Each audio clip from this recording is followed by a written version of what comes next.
안녕하세요. 3 그리고 4주의 일진사주 명리학 제335강 시작하도록 하겠습니다. 오늘은 양력으로 2019년 10월 7일이고요. 음력으로는 2019년 9월 9일입니다. 오늘 공부해야 할 명시 기해년, 계유월, 정축일이 되겠고요. 오늘의 일진은 정축이 되겠습니다. 자, 오늘의 명식은 정화일간이 6월에 태어난 사주 명식이 되겠습니다. 제일 먼저 일간 정화에 대해서 알아보고요. 다음으로 월령 6월에 대해서 한번 알아보도록 하겠습니다. 제일 먼저 일간 정화에 대해서 한번 알아보면 정화라고 하는 것은 음양으로 구분하게 되면 음에 해당이 되는 것이고요. 그 다음에 목화토금수 오행으로 보게 되면 화에 해당이 된다. 그래서 정화는 음화가 되겠습니다. 어저께 공부했던 병화라고 하는 것은 양에 해당되는 불, 즉 양화로서 병화가 되는 것이고, 오늘은 그 이제 양에 대비되는 개념으로서 음에 대한 불, 즉 음화가 되겠죠. 이 음화인 정화는 되게 등촉화라고 이렇게 비유를 많이 하고 있습니다. 등촉화. 지상에서는 되게 보면은 장작불, 촛불, 뭐 전기불 같은 것도 해당이 되고요. 여러 가지 인간이 인위적으로 만드는 불 이런 것들은 거의 정화로 볼 수가 있겠습니다. 밤에 켜는 네온등 같은 것도 있죠. 이런 것도 다 정화로 볼 수가 있겠고, 하늘에 있을 때 태양지화, 즉 태양이라고 하는 것이 병화라고 본다라고 하면 하늘에 떠 있는 것 중에서 달이라든가 별, 그래서 달빛, 별빛 같은 경우는 양화인 병화에 대비돼서 이거는 음화로 볼 수가 있다. 그래서 등촉화, 즉 대표적으로 모닥불이라고 볼 수가 있겠고요. 그 다음에 뭐 달이라든가 별빛 같은 것도 해당이 되고, 그 다음에 가스불 같은 것, 전기불 같은 것 모두가 음화인 정화로 볼 수가 있겠죠. 음화인 정화의 공통점은 뭐냐면 모닥불이라든가 뭐 달빛이라든가 뭐 가스불 같은 거 이런 것들의 같은 공통점은 뭐냐면 스스로 자신의 불빛을 유지하기 어렵다. 그죠? 태양 같은 경우는 스스로 핵융합, 수소 핵융합 발전해서 스스로 빛을 발하고 스스로 열을 이렇게 내는 그러한 존재라고 한다라고 하면, 정화 같은 경우는 빛 자체가, 정화라고 하는 것은 순간 지나가는 그런 찰나의 빛과도 같은 것이기 때문에 그 스스로 빛을 발하지는 못하고 반드시 인성이 있어 주어서 정화의 불꽃을 유지시켜 줘야 된다라고 하는 거예요. 뭐냐면 우리가 가스 라이터가 있으면 부싯돌이 반짝하면서 불꽃이 튀잖아요. 그것이, 그 불꽃이 튀는 것이 바로 정화에 해당이 되는 것이고, 가스가 없다라고 하면 순간 불꽃만 튀고 어떻게 돼요? 금방 그 불꽃을 계속 유지시킬 수가 없는 것이고, 만약 전기불 집안에서 켜는 뭐 형광등이라든가 이런 걸로 놓고 본다라고 하면 전기가 들어오지 않으면 형광등은 어떻게 돼요? 의미 용도가 없죠. 전기가 계속 들어와야지만은 그 형광등 불빛이라든가 전기 불꽃을 이렇게 계속 유지시킬 수가 있다라고 하는 겁니다. 그래서 정화라고 하는 것, 인성이라고 하는 것이 필요한데, 가스불 같은 경우 가스가 있어야 되는 것이고요. 그 다음에 전기불 같은 경우 전기가 계속 유입돼서 들어와야 되는 것이고, 그 다음에 모닥불 같은 경우에는 어떻게 돼요? 장작 같은 것이 같이 있어 주어야지만 정화의 불꽃을 계속 유지해서 계속 불을 피울 수가 있는 것이죠. 그래서 간목이라고 하는 것, 그렇게 연료가 될 수 있는 것, 바로 인성에 해당이 되는 것이고, 정화 같은 경우는 반드시 간목이 있어 주어야지만 정화의 불꽃을 유지시켜 줄 수 있겠고, 간목이라고 하는 것만 있어서는 안 되고, 간목이 너무 많게 되면은 오히려 목이 불을 살리는 것이 아니라 목이 불을 끄게 되죠. 그래서 목다화식이라는 개념이 있어요. 목다화식이라고 하는 개념이 있고, 다른 말로 이건 목다화색이라고도 해요.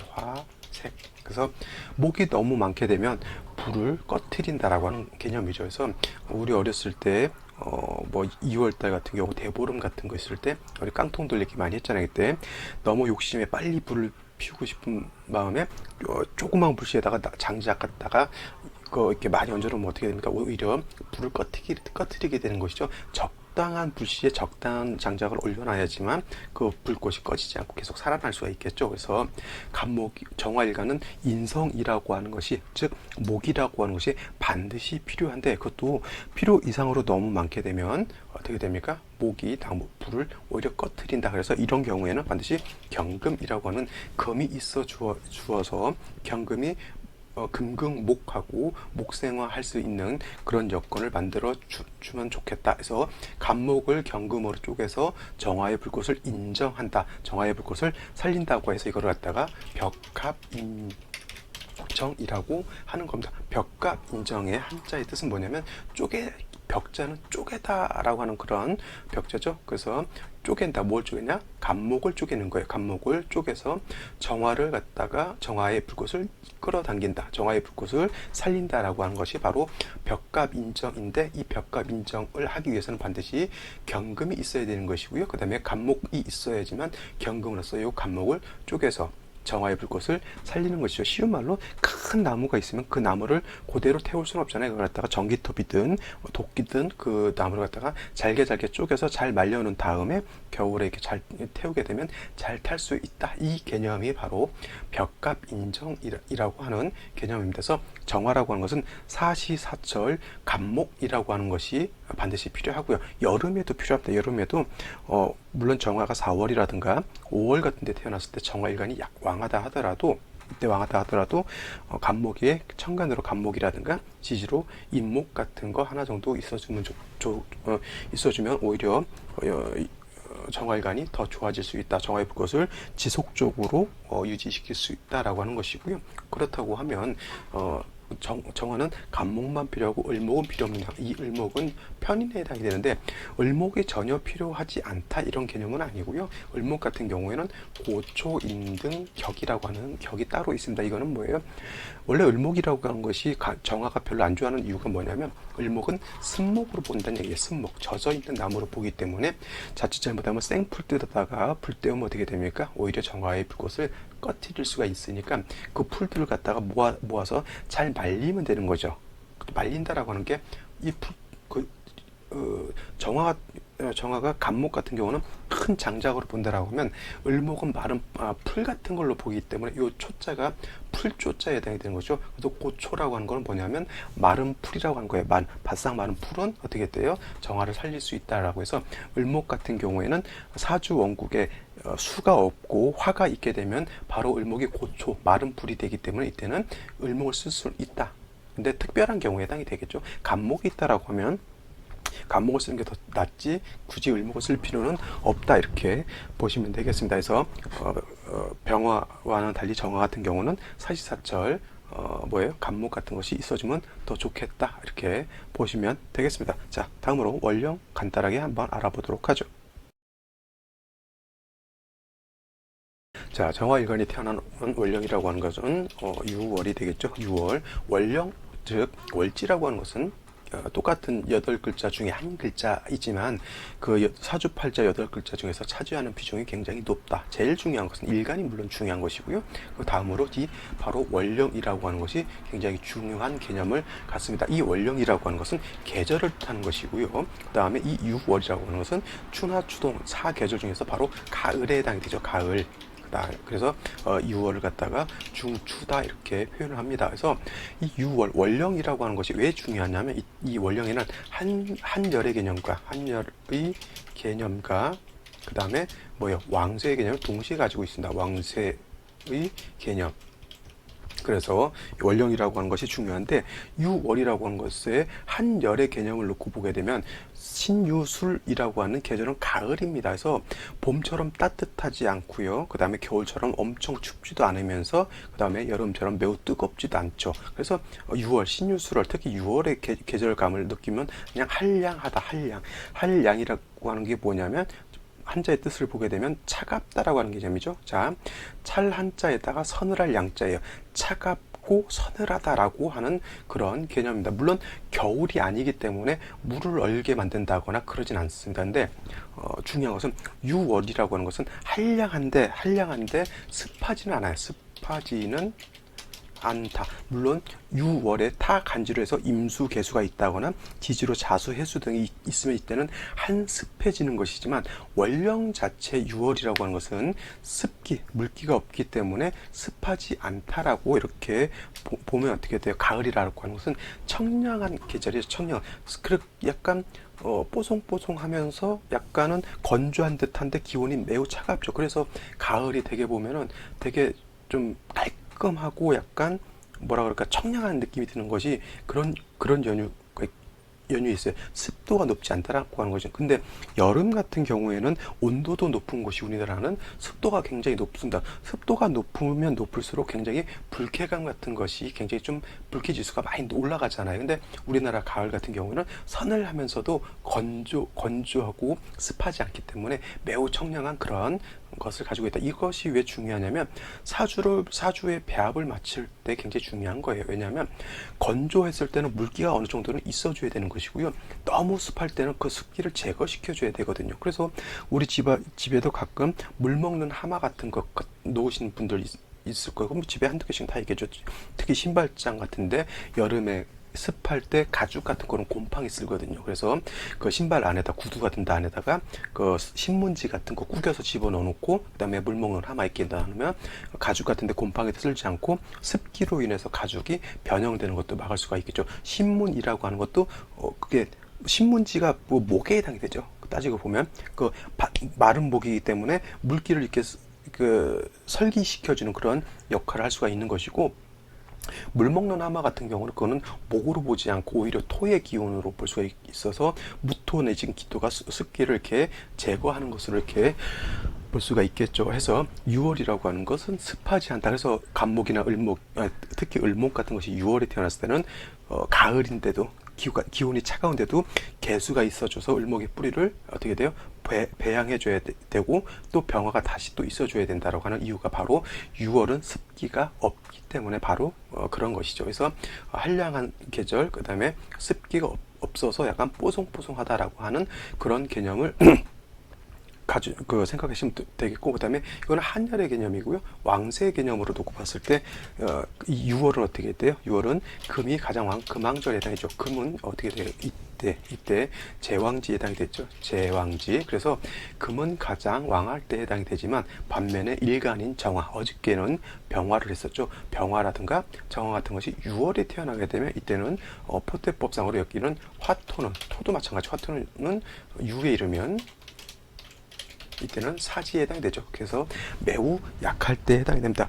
병화라든가 정화가 6월에 태어났으면은 유라고 하는 것은 순수한 금이에요. 아무것도 목의 기운도 없고 토의 기운도 없고 수의 기운도 없는 완전한 순도 99.9%의 순수한 금의 기운, 쇠의 기운을 가지고 있다라고 하는 겁니다. 그래서 병화라든가 정화가 6월에 태어났을 때는 월지 자체에 통근을 할 수 없어요. 하지만 일간이 매우 약한 반면에 금은 매우 왕한 그러한 때에 해당이 된다. 그래서 이때를 뭐예요? 일간은 약하고 재성은 왕하다 해서 제다신약이다라고 하는 표현을 쓰게 되는 겁니다. 제다신약 내지는 제신약 제왕이라고 하는 그런 표현도 쓰게 되는 것이죠. 그래서 정화 일간이 6월에 태어났을 때 재성이 너무 왕하고 일간이 매우 약하기 때문에 일간이 약한 정화가 왕한 금, 많은 금을 어떻게 돼요? 감당할 수가 없기 때문에 반드시 인성이라든가 비결이라든가 겁재 같은 것으로서 정화를 도와주어야 되는데, 인성으로서 도와주는 것을 우리는 생조, 즉 생해준다라고 해서 생함으로써 도와준다고 해서 생조라고 하는 것이고요. 비결이라든가 겁재로서 정화를 도와주는 것은 이거는 방조한다. 방조, 곁들방, 옆에서 도와주는 것이죠. 인성은 어머니 같은 것이죠. 어머니가 나를 생해주는 것이고요. 비견겁재는 나한테는 형제 자매 같은 그런 개념이기 때문에 형제 자매가 내 옆에 있으면 좀 든든한 그러한 것을 얻을 수가 있겠죠. 어렸을 때 지금이야 애들을 많이 낳아봤자 둘 정도, 하나 둘 정도 낳지만은 옛날 저 어렸을 때만 해도 한 집안에 형제자매가 막 8남매 되는 집안이 그래도 꽤 있었습니다. 그때 우리 집은 그래도 1남 2녀 그래도 3명, 근데 다른 데는 막 8명. 어떻게 돼요? 한번 붙으면 게임이 안 되죠. 그래서 옛날에 그런 말이 있었잖아요. 쪽수는 국력이다. 그렇게 해서 옛날엔 애들도 참 많이 낳았죠. 그때는 이제 그 형제자매가 많다라고 하는 것은 방주함을 얻는 겁니다. 그렇게 식구들이 많으면 못 건들죠. 왜냐하면 한번 또 이렇게 잘못 접어갔더만 누나 그 다음에 형들이 와가지고 또 한 대 때렸는데 10대 맞으니까 그게 바로 이제 방조의 개념인 것이고, 걔네 부모님이 와서 막 뭐라 하면 이건 생조의 개념이 되겠죠. 그래서 정화일간은 6월에 태어났을 때 매우 약하기 때문에 인성이 있거나 비겁이 있어서 나를 도와줘야 되는데, 정화일간의 특성은 뭐라 그랬어요? 반드시 사시사철 간목 인성이 있어주는 것이 좋다라고 이렇게 말씀을 드려줘서 간목이 있는 것이 비견이라든가 겁재가 있는 것보다는 월등히 조금 더 좋다라고 볼 수는 있겠지만, 그렇다고 해서 뭐예요? 비견 겁재가 전혀 필요 없는 건 아닙니다. 간목은 당연히 정화의 불꽃은 어떻게 돼요? 간목이 있어 주었지만 정화의 특성상 정화의 불꽃을 유지시켜 주는 것이고요. 예를 들어서 사화라든가 아니면 오화 같은 것이 있다라고 하면 정화가 뿌리가 되는 것이니까 그건 또 별도로 필요한, 없는 것보다 오히려 더 있는 것이 더 좋다, 이렇게 볼 수가 있는 것입니다. 그래서 일단 정화는 6월에 태어났을 땐 간목이 있어주면 좋겠고요. 그 다음에 병정화라든가 사후화 같은 것이 있을 때는 6월의 기후가 한량하다 그랬죠. 차갑다 그랬죠. 이때는 약간 조후의 개념도 있을 수 있다, 이렇게 보시면 되겠습니다. 제일 중요한 건 정화가 6월에 태어났을 때 일간이 약하기 때문에 반드시 인성 내지는 비겁으로서 정화를 도와줘야 된다라고 하는 것이 굉장히 중요한 것이고요. 반면에 인성이라든가 비겁이 없는 중에 예를 들어서 무토를 본다거나 아니면 임수라든가 개수 같은 걸 보게 되면 이때는 어떻게 돼요? 안 그래도 약한 정화를 무토, 기토, 진술, 충미, 토가 있게 되면 어떻게 됩니까? 정화 약한 기운을 더욱 설기시켜서 안 좋아지는 것이고요. 예를 들어서 임수라든가 개수 같은 것이 있게 되면은 이때는 약한 정화가 재다신약이 돼서 굉장히 어려운 상황이 있는데, 다시 임수라든가 개수 같은 것이 투출을 내게 되면 이거는 뭐예요? 사주격국이 재다신약에서 재살태왕으로 이렇게 바뀌게 되는 것이죠. 쉬운 말로 재다신약은 재성이 너무 많아서 문제인데, 재살태왕은 재성하고 칠살이 너무 왕해서 두 가지 측면에서도 안 좋은 것이죠. 쉬운 말로 설상가상 내지는 사면초가가 됐다, 이렇게 보시면 되겠습니다. 그래서 어찌됐건 간목을 얻느냐 아니면 비견겁제를 얻느냐에 따라서 정화를 어떻게 도와주느냐가 가장 큰 관건이 된다, 이렇게 보시면 되겠습니다. 자, 오늘의 명식 한번 다시 살펴보도록 하죠. 자, 오늘의 명식은 정화일간이 6월에 태어난 사주 명식이 된다라고 말씀을 드렸고요. 일단 격이라고 하는 것으로 한번 살펴보도록 하죠. 격, 사주의 격은 정화일간, 즉 음화가 음금을 본 것이고요. 정화일간이 금을 다스리는 원래 재성에 해당이 되죠. 재성 중에 음대 음이니까 이거는 편재다라고 해서 편재격이 됩니다. 근데 중요한 것은 편재격이 중요한 것이 아니라 원령 자체에서 금왕하고 일간은 매우 약하기 때문에 기본적으로 정화가 6월에 태어나게 되면 뭐예요? 재다 신 약한 그러한 사주 명식이 된다, 이렇게 보시면 되겠고요. 그 다음에 정화가 6월에 태어나서 재다신약이기 때문에 반드시 정화일간을 도와줘야 될 인성이라든가 비견이라든가 겁재가 있어줘야 된다, 이렇게 말씀을 드렸습니다. 자, 일지를 보게 되면 축토가 있어서 오늘의 일지는 정축일주가 되는데, 이렇게 되면 어떻게 돼요? 이 월지 유금하고 일지 있는 축토하고 뭐예요? 이거는 유축 반합회국이라고 죠. 물론 이것이 연지에서 사화를 본다든가 시지에서 사시가 된다라고 하면 이거는 사유축 근국을 완전하게 이루게 되는데, 아직은 연지와 이거를 보지 않았기 때문에 이렇게만 놓고 봤을 때는 반합이라고 표현하는 거고요. 연이 4년이었든가 사시가 되게 되면 이거는 금이 더 왕해지게 되겠죠.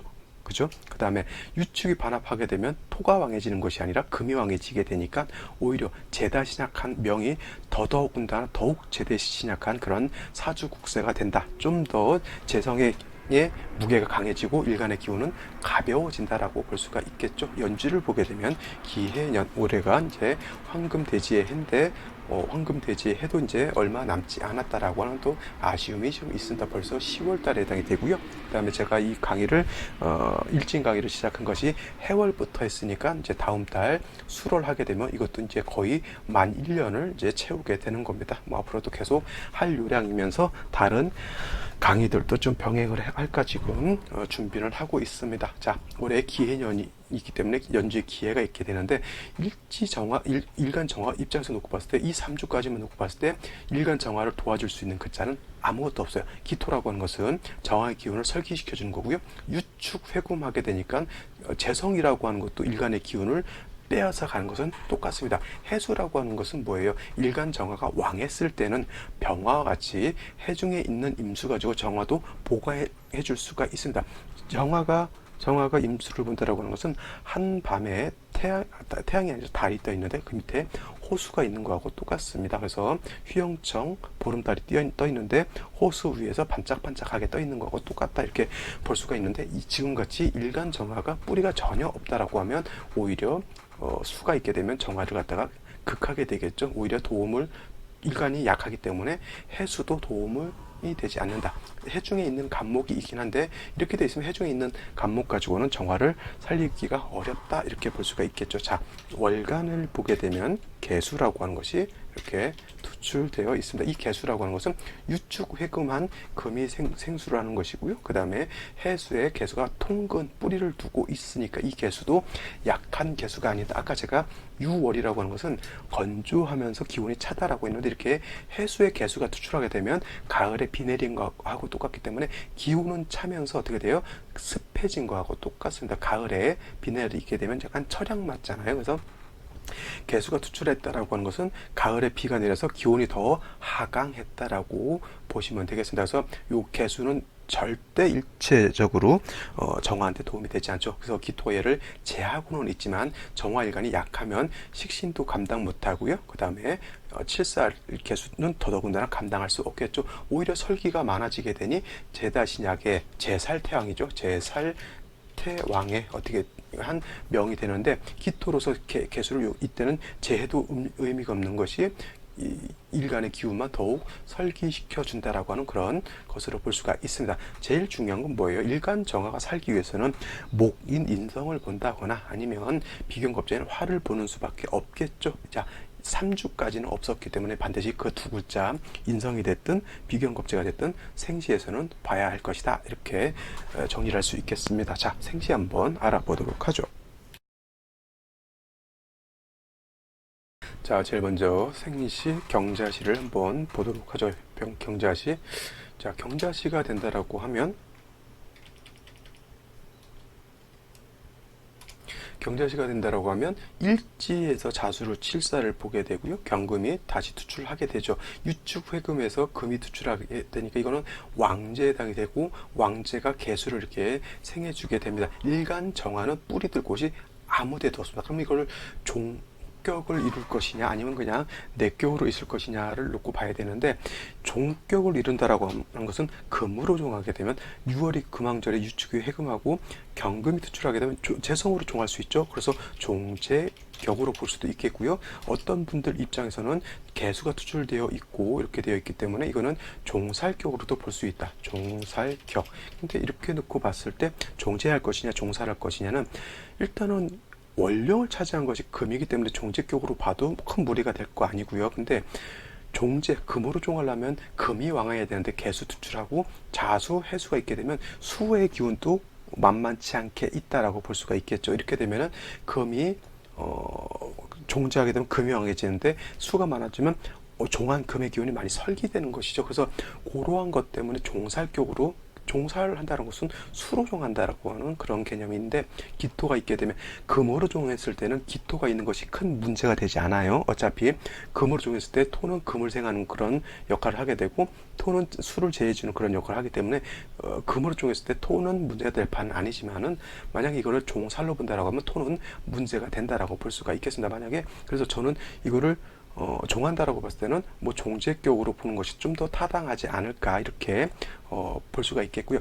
만약에 이것이 신축시가 된다라고 하면 이건 종살격으로 보지 않고 이거는 신금이 투출되어 있기 때문에 이거는 그냥 종재격으로 봐도 크게 틀리지 않다라고 볼 수가 있겠습니다. 다음으로 임인시가 된다라고 하면 임목을 봤어요. 그나마 제가 아까 말씀드렸죠. 3주까지 정화일간이 뿌리 들 곳이 아무것도 없었는데 임인시가 된다라고 하면 인에 정화가 뿌리를 둘 수가 있겠고 그 다음에 간목이 정화를 생해주게 됩니다. 단 문제가 뭐냐면 임수가 이렇게 있게 되면 어떻게 됩니까? 일간 정화하고 임수하고 서로 탐합한 거죠. 탐합. 이거는 정임이 합해서 목으로 되지 않고 서로 그냥 좋아서 부늦게 안고 있는 거하고 똑같습니다. 이렇게 되면은 사주가 매우 좀 탁해진다라고 볼 수가 있겠고요. 이거를 또 경우에 따라서는 칠살이 있겠고 정관이 있잖아요. 그러면 이거를 뭐예요? 관살혼잡이다. 관살혼잡이다라고 볼 수가 있겠는데, 자, 여기서 기토가 있어서 요 기토는 개수를 제하고, 그러면 개수는 없어지는 거죠. 그 다음에 정관인 임수만 살아남는다 해서 이거를 뭐라고 하냐면 거살유관이다라고 이렇게 표현합니다. 이거는 명리 용어에 이렇게 나와요. 이거는 무슨 격국을 봄에 있어서 좀 많이 필요한 거고, 저기 여러분들이 잘 아는 책 중에 저기 자강 이상영 선생께서 지은 사주첩경이라고 하는 책 6권짜리가 있는데 6권, 제6권에 보게 되면 명리용어, 즉 수로를 이렇게 설명해 놓은 책이 있는데, 거기에 보면 이제 관살혼잡이다, 거관유살이다, 뭐 합관유살이다, 이런 개념들이 있습니다. 이것이 바로 거관유살에 해당이 되는 거예요. 거관유살. 개수는 기토가 파하기 때문에 하나는 제거한 거고요. 그 다음에 임수는 있어서 이게 존재한다라고 하는 것서 이거를 거탁유청이라고 그래요. 유청. 그래서 탁한 것을 제거하고, 원래 관살혼잡이 된다라고 하는 뜻은 뭐예요? 사주가 많이 탁해진다라고 하는 건데, 하나를 제거했기 때문에 탁함을 제거하고 청함을 유지했다라고 이렇게 보는 건데, 이거 개수 없어진다 하더라도 임수하고 정화하고 다시 이거는 합을 하려고 하기 때문에 사주 자체가 이렇게 깔끔해지지는 않는다, 이렇게 보시면 되겠습니다. 자, 다음으로 갑진시가 된다라고 하면 이때는 이제 갑목이 천간으로 드러나 있죠. 갑목은 진에 뿌리를 둘 수가 있겠고 해에도 뿌리를 둘 수가 있겠습니다. 물론 이때 개수가 투출한 것은 어디까지나 좋은 건 아니지만, 그래도 기토와 얘를 이렇게 제주, 이 기토는 축이라든가 진에 이렇게 뿌리는 둘 수 있기 때문에 개수 정도는 기토는 능히 제할 수 있다, 이렇게 보면 되겠고, 용신은 병화가 이 시간에 있는 간목이 되는데 사주 자체 일간 빼고 화가 전무하기 때문에 조우하는 그런 공력은 떨어진다, 이렇게 보시면 되겠습니다. 자, 다음으로 어떻게 됩니까? 병호시를 본다라고 하면, 병호가 된다라고 하면 정화가 시지에서 오화 녹을 얻었고요. 그 다음에 겁재 병화가 있기 때문에 이거는 물론 간목에 한 점 정도 더 있어주면 더 좋겠지만, 간목은 없다 하더라도 이거는 오의 뿌리를 두고 겁재의 도움을 받기 때문에 정화가 그래도 힘을 좀 얻을 수 있다. 이거 정화 일간이 병화를 봐서 탈광했다라고 이렇게 보지 마시고요. 이거는 탈광이 아니고 그냥 병화 약한 정화가 병화의 도움을 받는다, 이렇게 보시면 되겠습니다. 다음으로 무신시나 기유시, 경술시 같은 경우에는 뭐예요? 토금이 다 많아지잖아요. 무신, 기유, 경수 모두 금 왕절에 토금이 다시 많아지기 때문에 이거는 뭐예요? 토는 일간의 기운을 설기시켜주고, 토는 다시 금을 생해주고, 금은 다시 수를 생해주게 되니까 이거는 뭐 거의 극설교집이 되는 그런 사주국세가 된다라고 볼 수가 있겠습니다. 그래서 토가 있다고 해서 생재된다라고 하는 것이 아니라, 생재, 뭐 상관생재가 됐든 식신생재가 됐든 이 모든 것들이 일간이 감당할 수 있어야지만 내가 그 식상 내진 재성을 다 감당할 수 있게 되는데, 일간이 뿌리가 없으면 생재가 아니라 그냥 설기태가 극설규집이 되는 것밖에 되지 않는다. 중요한 것은 대운이라든가 울로에서라도 목화운을 봐서 약한 정화를 돕지 않는다라고 하면 어떻게 돼요? 부기를 얻을 수가 없겠고, 오히려 일간이 약하게 되면 주로 건강에 문제가 좀 있을 수도 있다, 이렇게 보시면 되겠습니다. 자, 오늘은 여기까지 설명을 드리고요. 내일 또 찾아뵙도록 하겠습니다. 보지 않은 생시들 한 번 더 살펴보시기 바랍니다. 감사합니다.